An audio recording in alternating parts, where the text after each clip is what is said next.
James 4:14 says, "Yet you do not know what tomorrow will bring. What is your life? For you are a mist that appears for a little time and then vanishes."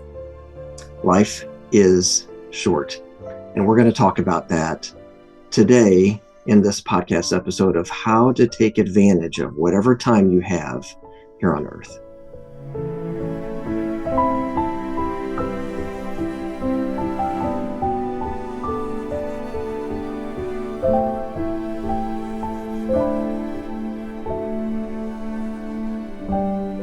Hey, welcome everybody to the Side by Side Business Podcast. This is episode number 43, and we are Larry and Sue. We are your hosts for this podcast, and today's episode is it definitely is a lot heavier than some of the podcasts, our normal vibe, so to speak. Right. But I think we have an important message to talk to you about today. We do. As we're recording this, it's September 11th, 2025. It's the 24th anniversary of a pretty somber day. Mm-hmm. And I think it's important that we recognize that and we mark it. And we do acknowledge, though, that some of you who were listening to this may not have even been born yet 24 years ago. And some of you were very young. And like our kids, we had 3 at the time. Our oldest was 6 at that time. And so our youngest 2 weren't even born yet. And so it's one thing to read about things and to even to watch videos about it. Mm-hmm. But when you go through it, it's definitely more impactful. Absolutely. When you watch it happening live on TV, that's a different experience. Yeah. And then the second thing that we'll be talking about here today is we're less than, at the time of recording here, we're less than 24 hours removed from the tragic death of Charlie Kirk.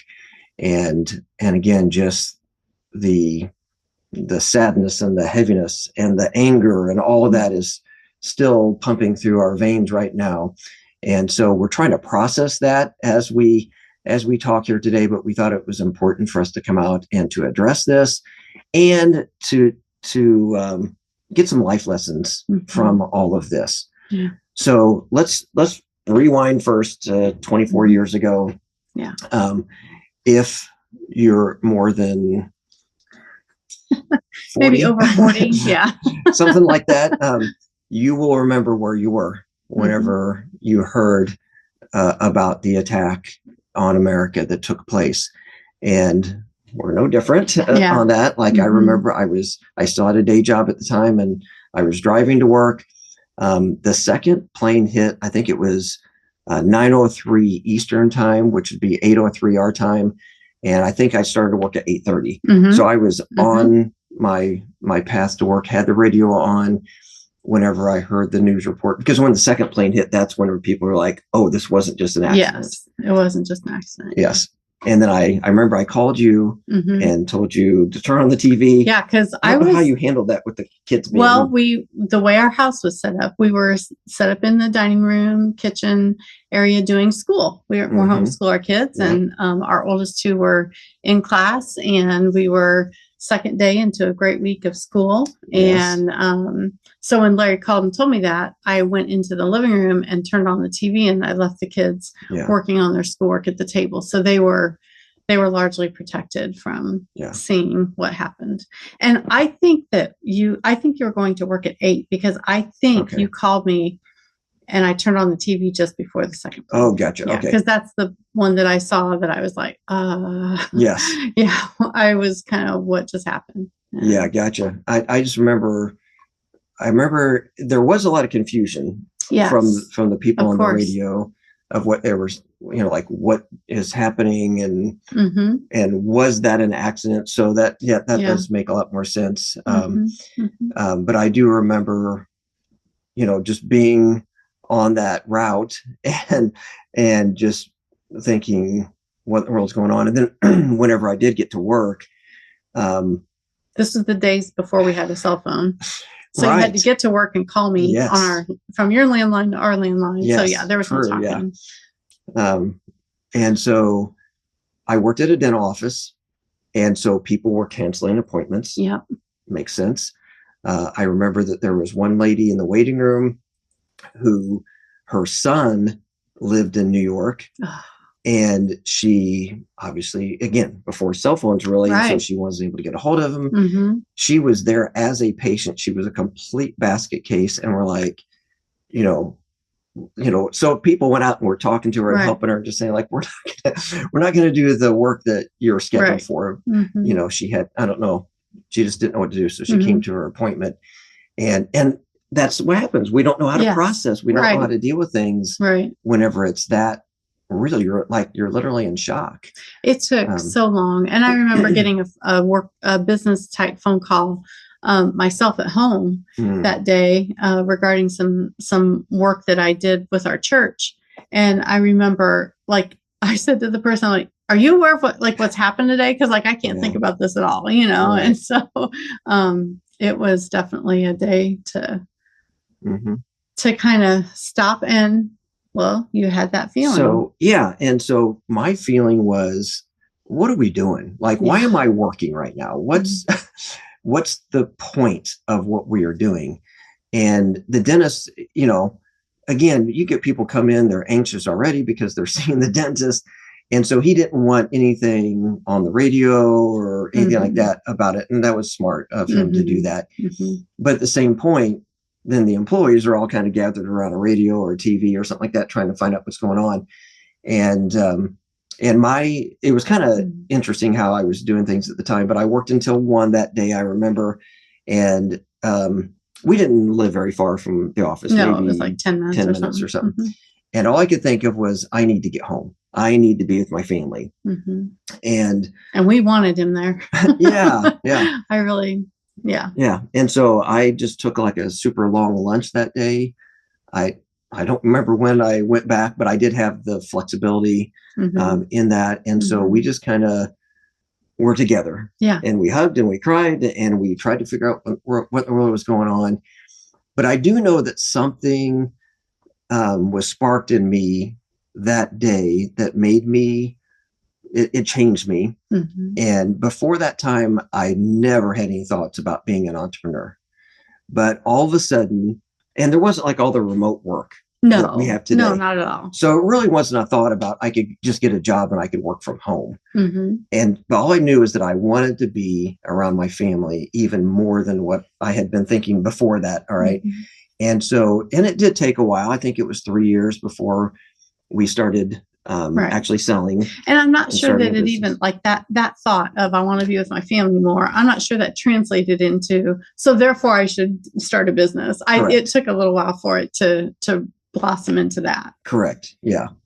But kind of in retrospect, though, we can see those connections that are like, again, I think our thinking was changed, which is what happens whenever tragic events take place. And we can, that can go the wrong direction. So we want that to be for a positive end of things for sure. But I just know that I wanted to be present with my family, and it did drive me eventually to entrepreneurship and to a situation where I could be together with my family on a regular basis. And for that, I have zero regrets of making those major changes, even though those major changes were not the best financially for us. Right. They were the best for building a family, though. And I know that you and I had this resolve, and I think our children came to appreciate that resolve of, we didn't have any, what's the word I'm looking for? We didn't take it for granted. Like we knew what we were appreciative of the blessing that we have. Yes.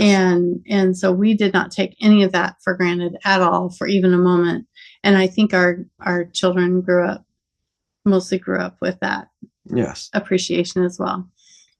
So then that brings us to, again, what is very, very raw for us right now, the death of Charlie Kirk, such a senseless act. And we're choosing our words wisely here because there are certain words that will trigger algorithms and get our recordings taken down and such. So there's a lot more we want to say. Yeah. But we're just trying to be wise about that. Mm-hmm. Because Charlie Kirk lived a life that, man, in his 31 years, the things that man accomplished. Yeah. And again, agree with him or disagree with him. I think that whenever I've been thinking about what his legacy is going to be, and it's way too early really to do that. But I think that there's two main things that have just popped into my head just almost immediately here. The one is his love for Jesus and his willingness to speak about that openly, and his willingness to point people to Jesus and to Scripture. So that's probably first and foremost. But then the second thing is, in an age where people want to live in silos, and where if you don't agree with me 100% of the time, then I'm just never going to talk to you again. I'm going to unfriend you and such. He was willing to have reasonable, respectful conversations with people who completely disagree with him. And I think one of the marquee things about him, as I'm thinking about him going to college campuses and such, is that when he sit like on a stool or whatever, he's 6'5", but he still sat up because, trying to look to see who he was talking to there and everything. But whenever somebody would come up to the microphone, he would set his mic down. Yes. And he would just say, and listen, you've got the mic, know, and obviously there were times where there was back and forth going on, but he allowed them to make their point. And he just listened. And then, now he didn't back down an inch. No, ever. He did not. No, he did not. And he had a rule that if you disagree with me, you get to go to the front of the line. Like, he didn't have just people up who were gonna, stroke his ego or, sing his praises or whatever. He wanted to talk to people because his hope was to change their mind. Yeah. And his hope was to change the minds of the people who were listening, and the hearts. Yes. Because he knew like his why. He knew it. He knew that was the most important thing. It really wasn't important whether or not you ever came to agreement with him about any issue besides Jesus. He wanted you to agree with him about Jesus. So badly. And so really what we're talking about today is understanding your why. Why do you do what you do? Why are you married? If you have kids, why do you have kids? Why are you running a business if you're running a business? If you've got a day job, why do you have that day job? Sometimes we just have to pause, and these tragic events can lead to good in ways that just doesn't make sense, right? And so I think it would be really valuable here for us to talk about those two things that I just mentioned that are Charlie's legacy, and then to encourage people to understand their why and really how to go about doing that. But so I'm going to start first with the first thing that we talked about with Charlie there, about the fact that he was pointing people to Jesus. And so we just want to encourage you, if you do not know the Lord as your personal Savior, we want to encourage you today to turn to him. And it's really simple. It's more simple than what we ever think that it could be. Not easy. It's not easy. Simple doesn't mean easy. Because it does take humility. It's acknowledging that you're a sinner. It's confessing those sins to Jesus, to asking Jesus to take those sins from you, and then to repent of those sins and to turn toward him and live your life for him. And so if you have questions about that, please reach out to us. We would happy to go in much more depth with you and to talk to you about this in your own personal life. But first and foremost, turn to Jesus and to live for him. And then secondly, I just want to interrupt just for a second. For those of you who are already believers, who already know Christ as your Savior, we want to encourage you to get bold about sharing your faith with other people. Charlie was bold about it, and his wife is bold about it. His family is bold about it. We can be bold about it too. That's one of the things that I think that people who perpetrate those kinds of acts think that they're going to silence the message. And it never works out that way, because people get awakened and they get bold. And so I know I have gotten, even just in the last day, I decided, okay, I need to be much more bold about what I say and who I say it to, and encouraging people to look to Christ. And so we want to encourage you to do the same thing. Get bold. Well, let's be honest. Would I have just shared the gospel on our podcast if Probably not today. That wouldn't have happened? I mean, yeah, probably not today. Yeah. And so yes, we do need to be more bold, and we need to live for Jesus. And that may mean putting yourself in harm's way at times, like what Charlie did. So then thank you for bringing that up. The second component of that is we need to stop living in these silos as well. Do you want to talk to that? Yeah. One of the things that Charlie did was we talked about this. He talked to people who disagreed with him, and he did it very openly, very honestly, very forthrightly. He boldly proclaimed what he saw as the truth of a situation. He boldly addressed issues that people wanted to address to him. And, I sound like I'm singing the praises of a perfect man. He was not a perfect man. He made mistakes at times. There were times he got fooled with things, but he absolutely was bold and talked to people who disagreed with him. And that's something that, boy, we've gotten a lot of opportunity to do that in the last 10 years or so.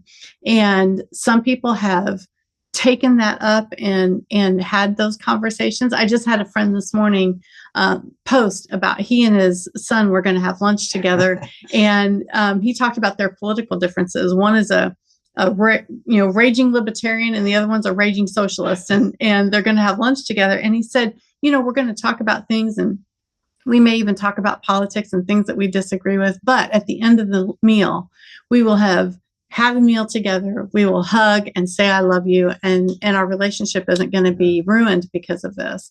And so for us to be able to have conversations, even about difficult things, even about things that we disagree with, this is good practice for us. This is good for us to do it. We need to have those conversations. And I will tell, and just to kind of like take that and turn it into the business realm that we talk about, we have had to have a lot better, more open, more bold communication between the two of us when things came up around the business that one of us just, thought, I think something needs to change, or we want to make a big decision or what have you. And we aren't always on the same page at the beginning. And so that has caused us to need to talk through things and be clear and be bold and be honest and vulnerable, all the things. And it's so good for your relationship. And it's so good for everybody that you do that with. If you can both come to even a topic of controversy and have a really good, solid conversation, it can be so good for your relationship. Yes. So what we're talking about here, this can work on kind of the micro level in the marriage. It can work with, if you've got adult children who disagree with you on whatever. Anything. Yeah. It can be politics, business, faith, whatever it is. Yeah. If you're thinking about within your church and you don't like what time your service is, you don't like the music. It's always the music. The facial expression of the pastor, people really like, there's just little things that we allow to blow up into big things. It could be, again, then on the macro level of politically with our country, how extreme things are. If we can take, what somebody is trying to silence, which was an individual who was willing to go around and have difficult conversations day in and day out. Somebody's trying to silence that. If we can turn that on its head and say, no, we're going to lean into having these conversations, working through things, and at the end of the day, going away as friends, even though we disagree, then a lot of good will come out of this. And sometimes somebody will change their mind in a good way. Yeah. And we do have scriptural reference for this, because Romans 8:28 does say that God works together all things together for good for those who love him and those who are called according to his purposes. And that doesn't make sense. No. That something good could come out of 9/11, or something good could come out of the tragic death of a young man. But we just know how God works. Mm-hmm. And even though right now it's just hard to see anything good coming out of this, we think that there can be. And so now, turning this back to really, that again, applying this toward married couples working together, why do you do what you do? Mm-hmm. And we just really wanted to encourage you to pause and be reflective at this time and to think through that. One of the first things that we do with any of the students that we work with is we walk them through developing a mission statement. Mm-hmm. And we do that because that foundational truth of why we do what we do informs everything, all of our activities then. Mm-hmm. And so if you haven't done that before, reach out to us, please. You can email us, you can comment wherever platform you're watching or listening to this, and we will get you some information that will help you with that. Mm-hmm. Because this is just a great time to think about your reason for your relationships, for your business and such. And then once you've got that built, then you can just start building upwards from there. If you're thinking about a home or a building that you're building, yes, a building that you're building, yeah, and that is just going to help you then with every decision that you have going forward. Mm-hmm. Yeah. So good. Well, we know that this has been a little bit heavier. We obviously are feeling the weight of the things that have happened, both of what today's anniversary is and the weight of what happened yesterday. But we hope that you can take what you have heard here today and begin to apply it to your life, and that you will go build your business side by side.